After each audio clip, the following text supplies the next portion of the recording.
The SU7's biggest selling point might be Xiaomi itself and the strategy of its CEO Lei Jun.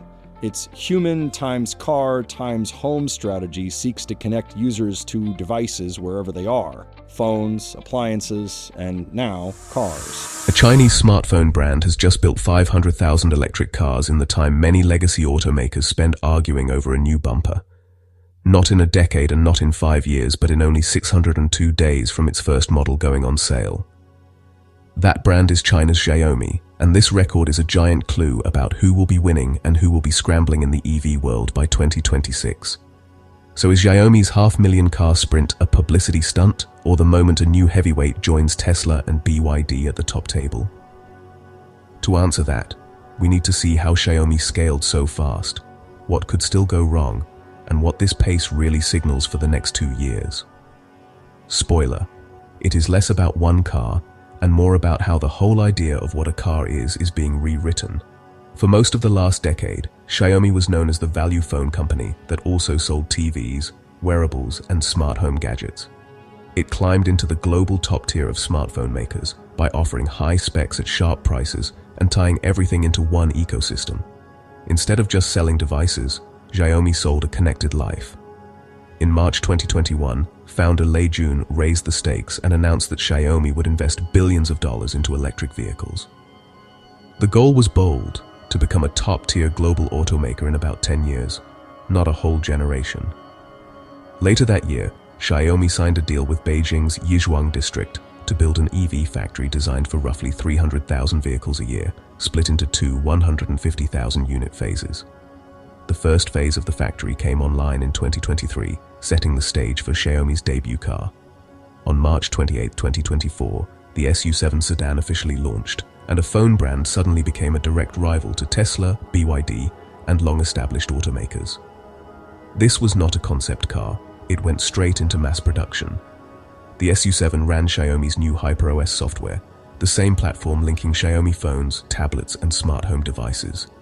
It plugged into the company's human X-Car X-Home vision, where the car is simply another smart screen in your daily life. Unlocking, navigation, media, and even home controls can live inside one ecosystem instead of a mess of different apps. Now jump to November 2025. Xiaomi announces that its 500,000th vehicle has rolled off the line at its Beijing super factory, just 602 days after the SU7 went on sale. According to Xiaomi and multiple independent reports, that is a new global record for the fastest new energy vehicle maker to reach the 500,000 unit mark. To understand how wild that is, remember that Tesla needed years of Model 3 ramp-up, plus earlier models, to hit similar cumulative totals. Xiaomi started from zero car production and did it in under 20 months, in the middle of one of the fiercest EV price wars China has ever seen.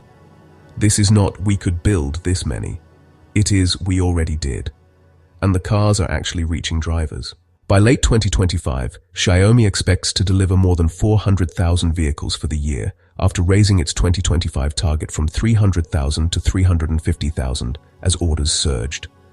Some months have already broken the 30,000 delivery mark, putting Xiaomi's EV arm in the same volume conversation as long-established brands. So how did a newcomer ramp this quickly? Xiaomi did not arrive as a no-name startup. It showed up with tens of millions of fans and long practice shipping complex hardware at thin margins. It already knew how to manage supply chains, components, and customer service at scale. If you own a Xiaomi phone and smart home gear, the sales pitch for a Xiaomi car is simple. Everything talks to everything. The SU7 and the YU7 SUV run HyperOS, turning the cabin into something closer to a big tablet than an old-school dashboard. Profiles, apps, and services sync across devices, and the car becomes part of the same digital life you already live in. Then there is performance and brand prestige. The SU7 Ultra Performance version has set lap records at major Chinese circuits and claimed a production EV record at Germany's Nürburgring. That puts Xiaomi in the same sentence as Tesla and Porsche on one of the world's toughest racetracks. You do not get to 500,000 cars in 602 days with a half-baked plant. Xiaomi's Beijing factory was designed from day one to operate more like a giant electronics line than a slow traditional car plant, with high automation and tight software integration. Production, data, and updates all feed into each other. Xiaomi is already building beyond the first phase. It has secured more land around the site to add second and third phases, each expected to boost capacity by roughly 150,000 vehicles a year.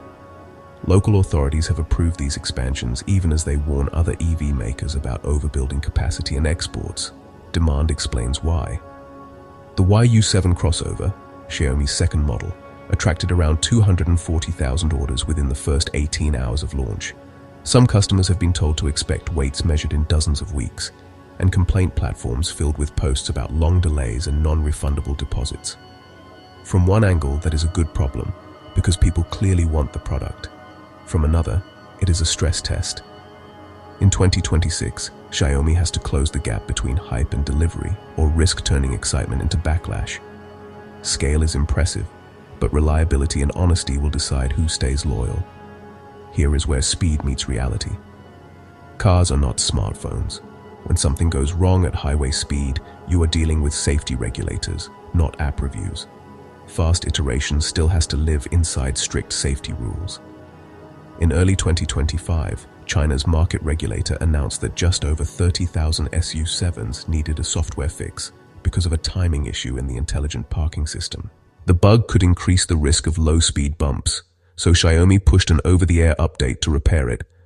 But under Chinese rules, it still counted as a recall.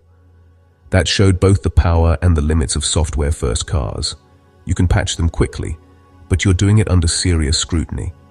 There have also been high-profile accidents, long delivery waits, and online debates about Xiaomi's safety and quality, just as Tesla and other EV makers have faced. Lei Jun has responded by insisting that safety is the top priority, and by outlining multi-layer protections for crash performance, driver assistance, battery integrity, and user data. How consistently Xiaomi lives up to those promises in 2026 will shape its long-term reputation. Now zoom out to the Chinese market.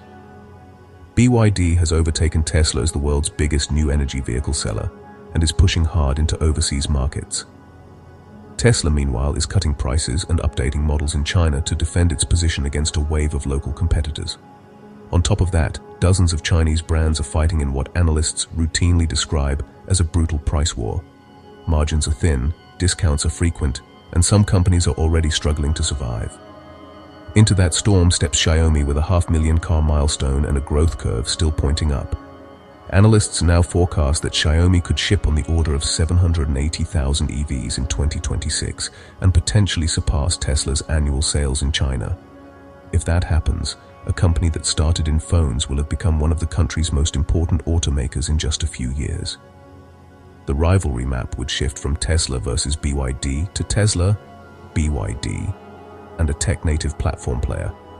While all this is happening at home, Xiaomi is quietly preparing its overseas play.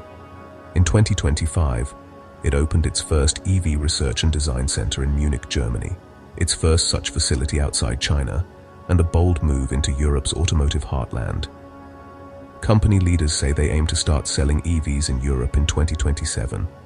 From that hub, Xiaomi can tune cars for European roads, regulations, and tastes, and recruit engineers from established brands in the region. It also sends a clear message that Xiaomi does not just want to export Chinese cars, it wants to design vehicles tailored specifically for European customers. That is a long-term strategy, not a quick dump of excess inventory. But 2026 is when the tension really builds. The European Union has already imposed extra tariffs on Chinese-built EVs, sometimes pushing total duties above 30 or 40%. Policymakers worry that a wave of lower-cost Chinese EVs could damage Europe's own automakers before they can adapt. So what does Xiaomi's 500,000 car milestone tell us about 2026 inside China? First, the EV shakeout is going to speed up as giants fight for volume and smaller players run out of cash. More mergers, exits, and desperate discounts are almost guaranteed. Second, Chinese drivers are likely to keep getting more car for their money. Xiaomi's playbook is to cram performance, range, and software features into aggressively priced vehicles, forcing competitors to respond. In 2026, mid-market EVs could offer specs that felt flagship only a few years earlier. Third, margins will stay thin, especially for fast-growing players. Analysts expect Xiaomi's EV profits to come under pressure as it ramps capacity, launches new models, and spends heavily on overseas expansion. In plain language, Xiaomi seems willing to trade short-term profit for long-term market share. Globally, Xiaomi's 500,000 car sprint proves that the EV race has moved into a new phase. China now has multiple brands capable of designing, building, and selling hundreds of thousands of EVs in just a couple of years. Xiaomi is emerging as one of the fastest learners in that group. For Europe and other developed markets, 2026 will likely be a year of both preparation and pushback. Governments will test how far tariffs and industrial policies can go without shutting out affordable EVs or triggering serious trade wars. Meanwhile, Xiaomi and its peers will refine their technology and safety so that when they arrive in force, they look like high-tech, high-value options, not just cheap imports. For emerging markets, Xiaomi's rise hints at a future where smart, connected EVs are far cheaper than many people expect today. If Xiaomi can use scale and ecosystem integration to drive costs down, buying an EV in the late 2020s may feel more like picking a smartphone brand than choosing an old-school car badge. You will be choosing a software ecosystem as much as a logo. So what does China's Xiaomi building 500,000 EVs in 602 days really signal for 2026? It signals that the shift from gasoline to electric has entered a phase where tech companies and car makers are blending into the same industry. It shows that China's EV sector is not slowing under pressure from tariffs and price wars. It is getting faster, more aggressive, and more global. Most of all, it suggests that very soon, the most important part of your next car may not be the engine or even the badge. It may be the software and ecosystem wrapped around it, just like your phone. For drivers, that means more choice, better tech, and harder decisions. And for traditional automakers, it is a clear, blinking warning that the future is arriving on a very fast production line.